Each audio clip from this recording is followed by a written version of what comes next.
elevation. We hunt and we hungry, we salivating, turning nothing to something and celebrating. Markets changing, recalibrating. The first to get acclimated is the first to stack the payments, but you need to act with patience, but be careful waiting, cause this opportunity won't last forever before it is evaporated. So if you wanna flip some houses, hit me up to make a plan. Your flip deserves the upper hand. Hey, everybody. Welcome back to another episode of Raising the Flipping Bar. I'm your host, Derek Marlin, and I'm excited that we've got a repeat guest and a repeat topic. Welcome, Travis Massey, our senior project at Elevation. Welcome to the show. Oh, thank you very much for having me. Absolutely. So what we're going to talk about today, you guys, is we're going to talk about rehab projects. We're going to talk about the current state of the rehab market, and we're really going to dive into some lessons learned. So if you wouldn't mind, actually, let me set the stage. We are talking in September of 2025. We're in kind of a volatile market. Maybe talk a little bit about some of the things that are the keys to success for the levels of rehab and our levels of finish that, man, there's a lot of properties on the market. You're up against a ton of competition. Maybe just kind of set the stage for where we're at in September 2025. Yeah, sure. I think when I started with the company 3 or 4 years ago, it was when basically everything was over asking. If you had 4 walls and a roof, you were good to go. So the seller was really in the driver's seat of all those projects. Buyers were waiving inspections. Buyers were just buying sight unseen. And that was a very different world. And as we, transition into 2025 now in September, it's definitely, a buyer's market. So the attention to detail needs to be there. The 2 or 3 rounds of blue tape need to be there because the buyer really has all the power in these situations because there's so many houses on the market and so many crappy flips on the market as well that we've found we really need to go over things 2 or 3 times with our contractors and make sure we deliver a unique, good product that applies to the masses, because if you don't, it's going to be sitting there for a while. Yeah, and when you were saying that, Travis, you kind of brought up a really good point. And one of the things that we pivoted a little bit as a business with Elevation is I thought going into some uncertainty with, higher interest rates, we should do less expensive projects. And that kind of bit us as a company, that we got into these deals that we thought were singles. They were going to be quick in and out, but we still are getting destroyed on inspection resolution. We still have, a ton of competition. We're not really going to focus on that going into 2026. Maybe kind of tell our audience a couple things that you feel are super important when we go back up the food chain for a little bit more expensive properties. Maybe tell everybody what we're doing in the $750,000 to kind of the $1 million price range to make sure that these are projects that are, done really well and hopefully can sell. Yeah, I think the important thing in those is having unique areas that kind of set it apart. Everybody can have a cookie cutter 3-bedroom, 2-bath, regular house, but a unique area, whether that be, an accent wall somewhere or dressing up a kitchen or maybe a small bar in the basement where there's a beverage fridge and a sink, and just giving people a little bit of flex space that they can then make their own is important in that standpoint, and sets you apart from just the regular white walls and standard property. I think also quality brands. I think, you don't need to go in that price point, 750 to $1 million. You don't need to go to Axor or Hans Grohe, but you still need the Deltas, the Moens. You can't just buy cheap China plastic off of Amazon. You need to have brand recognition with your appliances, your Samsungs, your Kenmore, your Red Labels in that stance, just so they're feeling like they're getting a good product. And also back to blue tape, I think you just really have to check in with the contractor at good points, maybe after they set the tile, after the countertop's set, just to make sure there's no red flags, because those things are going to get picked apart at inspection resolutions and you're going to get beat up. The other thing is just double checking to make sure everything is running the way it's designed. Sometimes there's manufacturer errors. We just had a project where the garbage disposal was a high-end garbage disposal and it was just a bad wiring in the garbage disposal, but we wouldn't have known that if we didn't check it 2 or 3 times, run it, do those things. And then the last thing is just making sure all the outlets, just simple things, outlets, switches, outlet plates, make sure that the texture is consistent. It's just that fine attention to detail, because those are the buyers that do have choices, and they do have the ability to go different places with their money. And so we need to just make sure we have a high-end product for them, even in that price point. Yeah, and I think you bring up some really good points. And then if we go a little bit more up the food chain, we just finished a project with one of our favorite clients. Shout out to Jordan. We're going to do a whole podcast on our Hinsdale project, but that was listed at just under 1.4 million. and it was every permit in the book. It was a monster, almost a 5,000 square foot remodel. Maybe give our audience again the next level of attention to detail, some of those brands, some of those design elements that you're putting in those, kind of 1.5-ish type properties. Yeah, on that one I mentioned just previously about like Hans Grohe. That's a nice faucet. It's all, metal and ceramic fixtures and inner guts. Well, for that project on the main level we did Hans Grohe throughout. So in the bathrooms, in the kitchen, we went with that. So that was an upgrade that Jordan paid for, but I think it delivered a much better product at the end. I also look at those projects as Derek mentioned with permits. That buyer and that buyer's agent's going to ask for all the permits. Right. So you need a good set of clean permits from the city closed out. So that's going to be really, really important for those properties. And then kind of expanding on the unique areas, more unique rooms.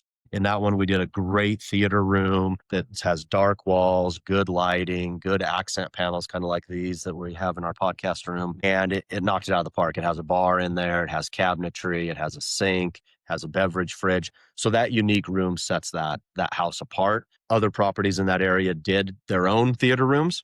And quite frankly, ours is much better. So when buyers are looking for properties, they can see, oh, this has a theater room, but this theater room is much better. Somewhere where you're going to watch Sunday night football, somewhere where you can have kids movie nights and those things.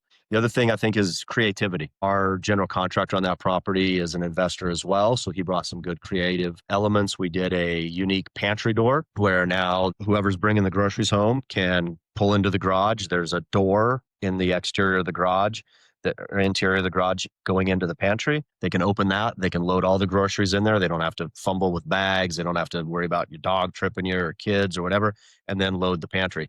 That's small. I mean, it probably cost $1,000 maybe total, and it adds value. It just shows that you're thinking about the buyer in the end. What can make their life simpler and easier? Another thing we did is we opened up the entire back wall and made an accordion door. So that door in the summer can open. They can have airflow. It opens to open space, and it just gives some nice sight lines from the kitchen. So those are things you need to think about throughout that project. I really think lastly on that, we went with a kind of a trowel texture in that property, and it just adds a little bit higher feel. It looks like a kind of a hotel in that standpoint. It's not just your regular knockdown or orange peel. It's a really nice finish, and it adds a design element to that property that is unique. But when a buyer comes in, they're going to notice those things. Yeah, and you bring up a really good point. It kind of brought me back. We just did an open house there. And so again, we're recording in September. We just put the house on the market. It's under contract, which is great. So hopefully you'll have a nice ending story of here at the final sales price point. But I heard a couple people at the open house talk about that pantry door, that secret pantry door. And they were like, oh my gosh, this is what my friends in the preserve have. And that's a neighborhood that's really close, but we're talking 2.5 to almost $5 million in there, like really high end properties. And that's exactly what we want. So you guys did a great job from a project management standpoint of putting that in there. But it's just like you have to go the extra mile. There's even in that price point, there weren't a lot of options, but there were still a couple. And buyers are finicky and they've got a lot of choices. Yeah, absolutely. And one that came to mind as you were talking, we put a pot filler in that one. We don't generally put pot fillers, but again, if you do it, we gutted that house, so it wasn't a big ask for the plumber to just run another water line there. And that's something that those buyers are going to want. They don't want to, take their heavy spaghetti bowl from the sink to the oven. You might spill it, whatever. You can just fill it there. So those are just little things that don't break the budget. This had a huge rehab budget to begin with. And those little tiny elements really make the buyer feel like you were thinking about them when you were designing it.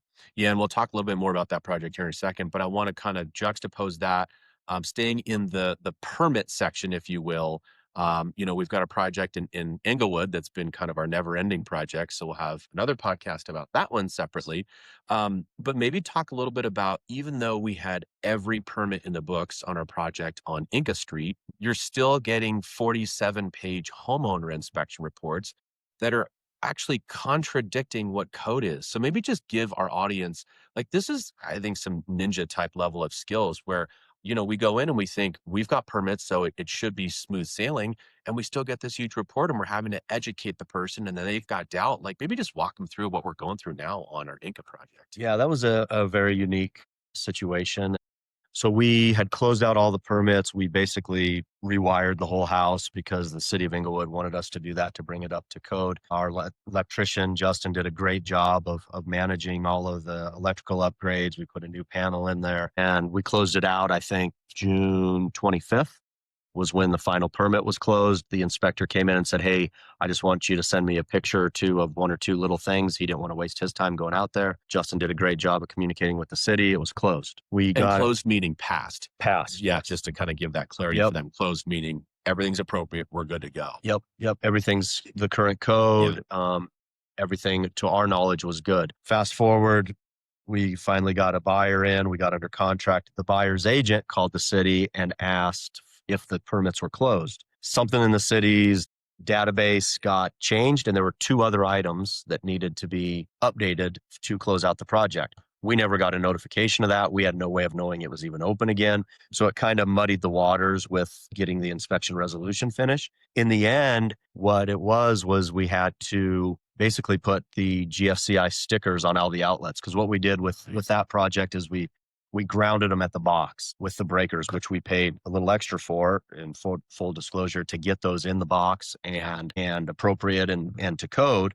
But the actual outlet wasn't labeled GFCI. So if you plugged your tester into it, it would show that it wasn't grounded, but it actually was at the box.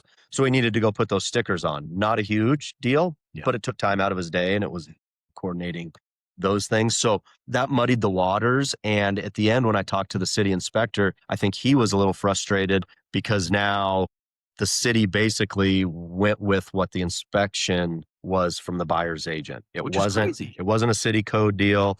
It wasn't the city coming in. It was the buyer's inspection driving the permit, which is a little bit backwards of how we typically see it. But again, like we said at the beginning of the episode, it's a buyer's market. So we had to do it for them, and we're happy to do it. And Justin did a good job, but it just added, days to the closing. It added time, it added headaches, it added paperwork. And so now we're finally closed again. So we're closed in June 25th, and now we're closed again, September 23rd. Yeah. So it's been almost a moving target, like moving the goalposts as we're going. And I know all municipalities are kind of overloaded right now and understaffed. And so it was hard for them to get their wheels rolling as well. But at the end, we got that kind of handled and lessons learned from maybe checking on permits even when you think they're closed. Yeah. I mean, and that was a tough thing for me because when I was working with our agent, I said, "Hey, we get this inspection report. They ask for certain things with electrical, but we are told and we thought that it was closed out." So I said, "You know what? We're going to not do those things, and we're going to focus on other things." Yeah, if somebody got cold feet or there wasn't good communication from our agent to their buyers, I mean, those deals can blow up. I mean, over something that's completely incorrect. Yeah, absolutely. It's just nuts. So before we talk a little bit more about different aspects of cost and of design, I do want to always hit on, I'm trying to get this done at every podcast episode, is kind of what we're doing with AI. So if you want to talk a little bit about what we're doing from a project management standpoint with AI and how we're trying to always evolve, I think our audience would really like to learn about that. Yeah, I mean, I think the first thing that comes to mind is we use a software called Company Cam. And so they've integrated AI really well where you can walk around and document a project at any stage. But for instance, say blue tape, and I can walk through, take pictures, talk to my phone as I'm doing it, basically giving the general contractor my thoughts on something. So if, hey, the texture needs updated here or the grout needs cleaned up here, I can snap pictures of it. I can walk through the entire property, and then AI will create and categorize all those reports. So say I had 15 pictures on texture, but they weren't all in a row. If I had to do that manually, I'd have to move all the pictures around, write it all myself. But AI will now summarize it and say, hey, there are texture issues. Here's 15 pictures. Here's the locations of them. Here's what needs done. There are 4 tile pictures. Here's what needs done. And it'll summarize my thoughts into a nice report. I can generate that into a PDF or a link for the general contractor and send it to him. Because as we know, if I go in and blue tape on, say, 7:00 in the morning, I mark all these areas. If the GC then follows me in there when he gets to the project, my interpretation and his interpretation may be different. Yeah. But this summarizes it. We have documentation, and then he can come back and ask questions on specific things. So that's been an outstanding AI tool that we've used and partnered with Company Cam. I mean, it's really made reporting, documentation a lot simpler. in that standpoint. I think moving away from just app specific, just using AI to answer questions. I could call the city and wait on hold and maybe get a call back. Or I can ask Perplexity, hey, what are the code requirements for an egress window in the city of Inglewood? Now, it may not be 1,000% correct every time, Right. but it gives you a starting point. You can say, oh, we need, 40 square inches or whatever the code is.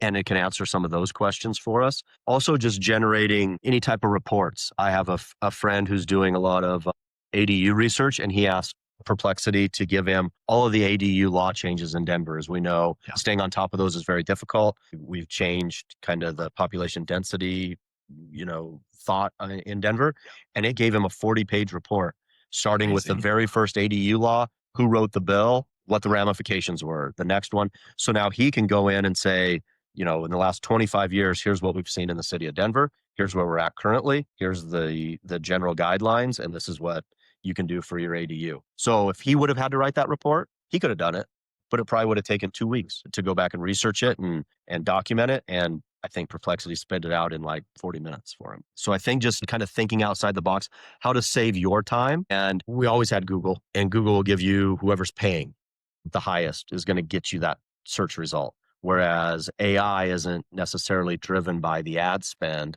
So it's going to give you a better answer and a more realistic answer. It's not just going to be based on dollars and cents. Yeah, I think that's really good. I think everybody at home really needs to focus in on, you're right, how can you use it in your day-to-day business? And then I'm always thinking of, I took some really great training a couple weeks ago, and it's about picking whatever platform you're most comfortable with, and then just do that first base level of upgrade. Paying, 10 to 20 to 30 bucks a month is such a no-brainer because you can just do several iterations. I'm sure that ADU report would normally be just citing sources on the internet, but you're right, you get 40 pages deep and it's just multiple iterations. I just think everybody needs to it's such a no-brainer to do that. Yeah, and it's buying your time back. I mean, whatever you value your time per hour, like Derek just mentioned, $30 a month, that's probably less than an hour's worth of work. Yeah. If you value yourself at $100 an hour or whatever. And how can you just buy back some of your time and think about the prompts? It's the prompt and the follow-up question, and allowing AI to use their back end to get you the answer you need. Yeah, no, that's really well said. And something I want to really fill our audience on is that obviously we've done flipping for a long time. We're doing a lot of different various projects, but we do actually have a consulting division. So I kind of want to talk a little bit about that. And that's something that you've done a great job spearheading. So I put 3 bullet points that we can talk about. There are 3 different projects. There are 3 different scopes of work. There are 3 different levels of detail of rehab. So let's maybe start at the top and talk a little bit about kind of how you've managed and how Elevation manages consulting for, maybe we'll start the first one on Winona in Harvey Park, which is kind of a little lesser price point. It's going to be about $575 rehab. We're doing that right now. We'll just go down the list. So maybe just give the audience a sense of kind of what your day-to-day is, how involved the client is, just an overview of this project, and we'll kind of go down the list. Yeah, on Winona, as Derek mentioned, a little bit lower price point. It was a fairly straightforward project. So when we got in and got the project under contract, we built out our scope of work, we built out our budget, and then it's having a conversation, 2 conversations really. One with the general contractor, hey, here's what we need. We need X, Y, and Z. Here's our budget. Here's our, our goal and finished level of finish. How can we make this happen? And how can we make this happen in the timeline? On this one, we had 60 days, but we need to move fairly quickly on this and stay on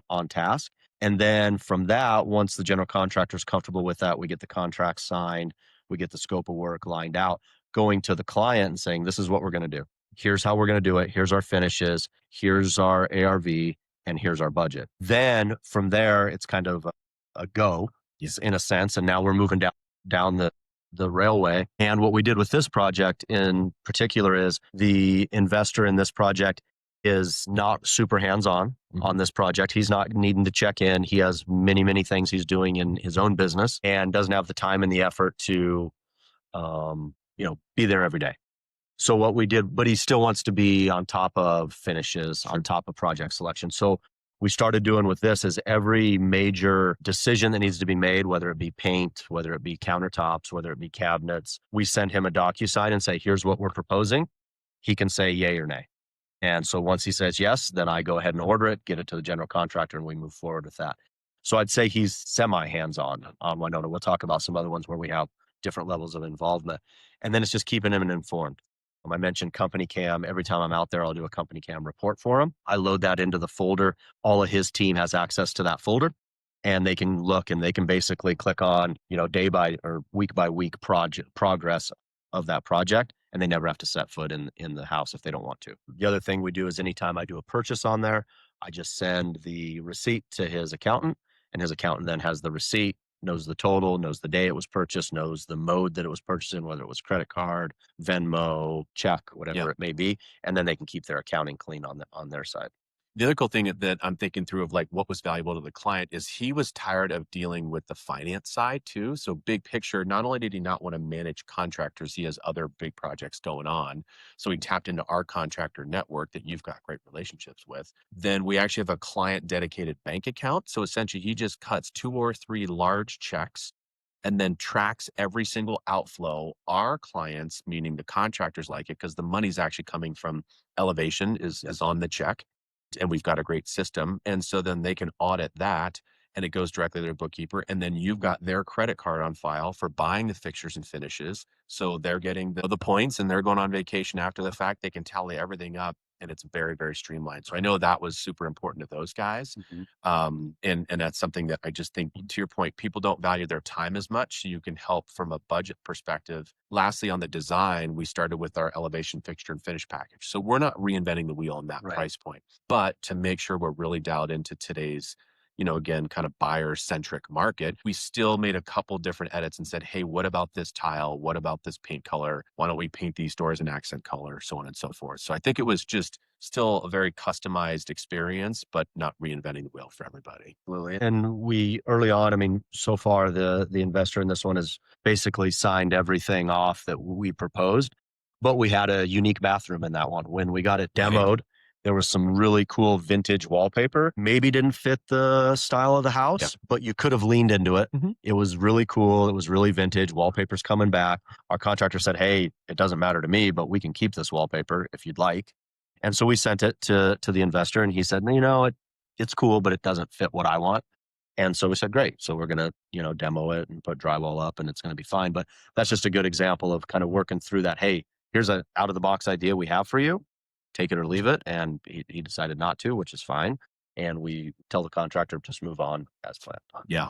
Well, and let's go to kind of another project, which is more involved from a scope of work standpoint, more permits. You can maybe talk a little bit about the type of permitting we did on this one, because I think this is very unique. Rather than pull a permit for every single thing in the house, we were fairly selective. And then the price point on this is one in Littleton. It's on Easter Avenue, and the end sales price point we just finished. It's on the market for a client, and it's $750,000. So maybe give them the backstory of this is our second project with this client. Kind of walk us through Easter. Right. And on Easter, we mentioned on Winona, it was a 60-day kind of timeline. Or Winona, sorry. Easter had a little bit longer runway. It was 90 days. So, because there was more to do there, we had more major systems to update.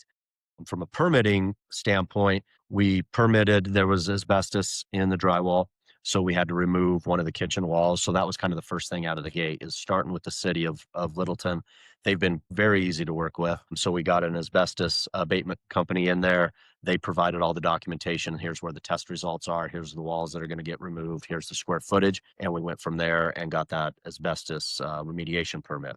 We also had a fence permit, which is very unique. I have several friends who are landscapers. They've been landscaping for 25 years and never done a fence permit. Yep. Pretty straightforward. All we needed was a plot plan. So we got a plot plan. Here's where the fence is going to go. We had to articulate to the city what type of fence was, just a regular cedar fence. And that was fairly straightforward. It took a little time, but we got that done. We also did a plumbing relocation and an electrical relocation permit on that. We added a bathroom in there, so we were moving some plumbing around. We were also moving some electrical for your vanity lights, your GFCIs on the sides of the sink. So we went ahead and pulled an electrical permit. And then lastly, we did an egress permit because we had an egress window in there. All of those were done as homeowner permits. We weren't doing a whole house permit, so we didn't need that level of permitting on this one. So on the homeowner permit, our investor just signs a kind of an affidavit saying, yes, I'm the homeowner. Here are the 3 or 4 different areas I'm going to change in the house. The city then puts that into their records and issues those permits individually.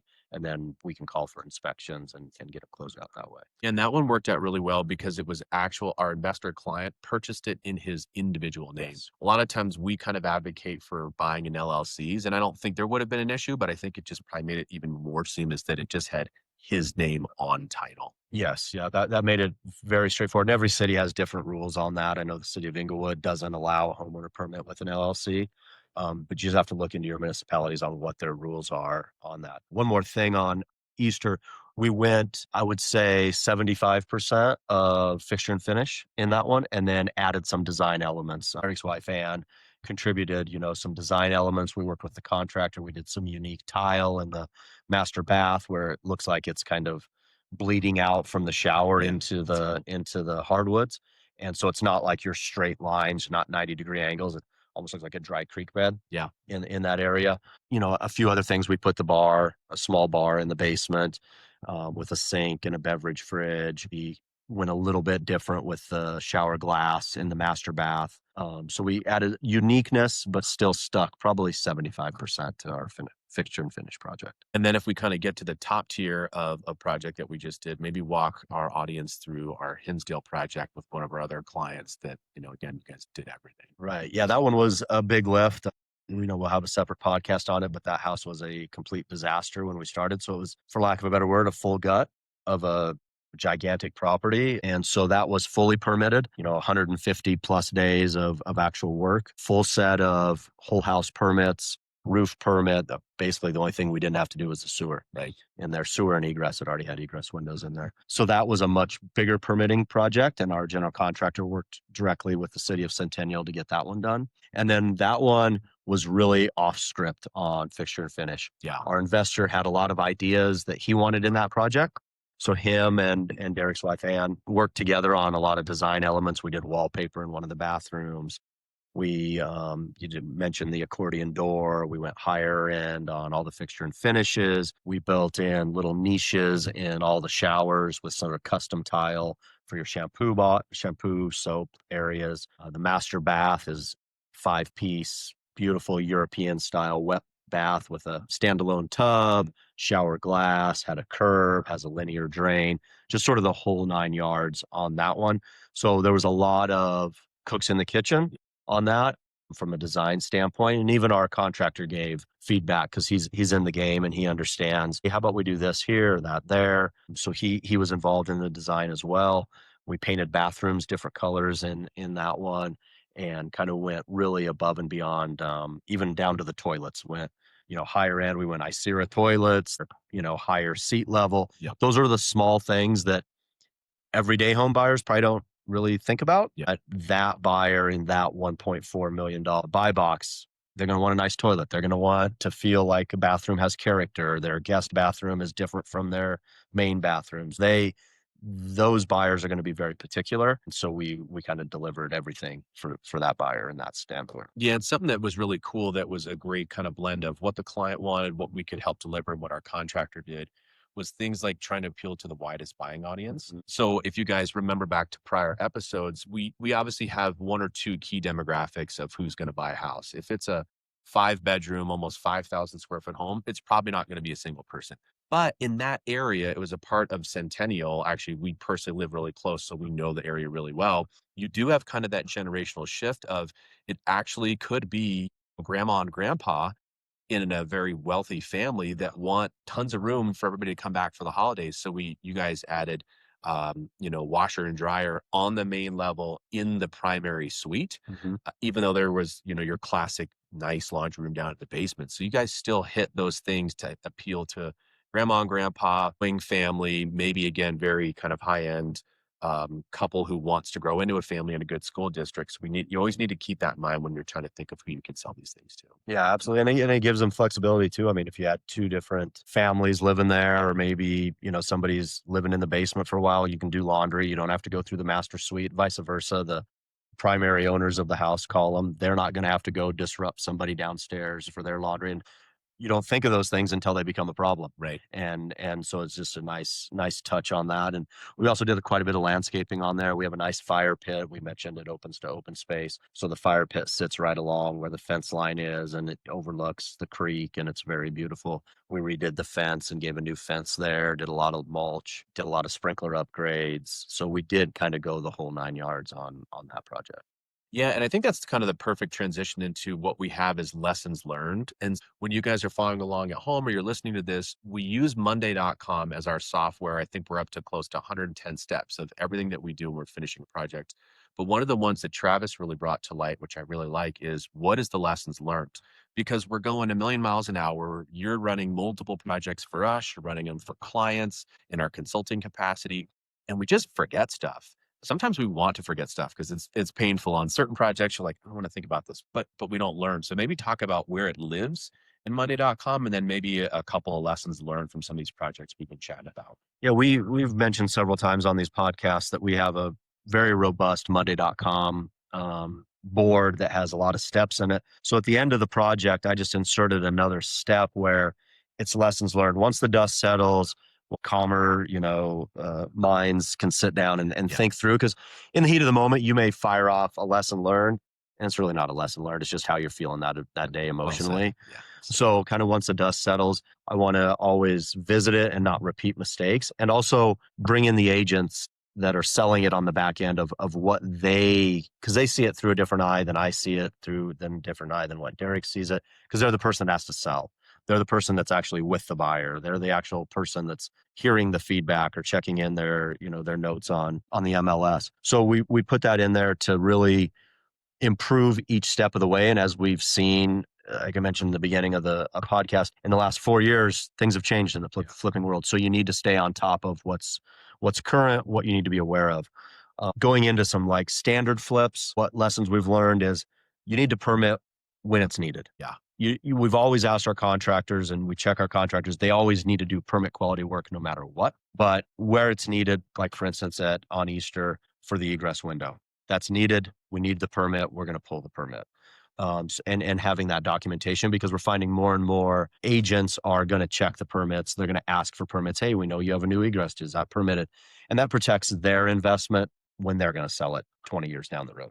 So permitting where needed. The client sign-offs, I think, is a great lesson learned. So that way there's no ambiguity, and there's no, at the end, the investor comes and says, hey, I hate that faucet, or I hate those cabinets. Yeah. That's an expensive change at that point in the project. We can change it, Yep. but it's going to cost a lot of money.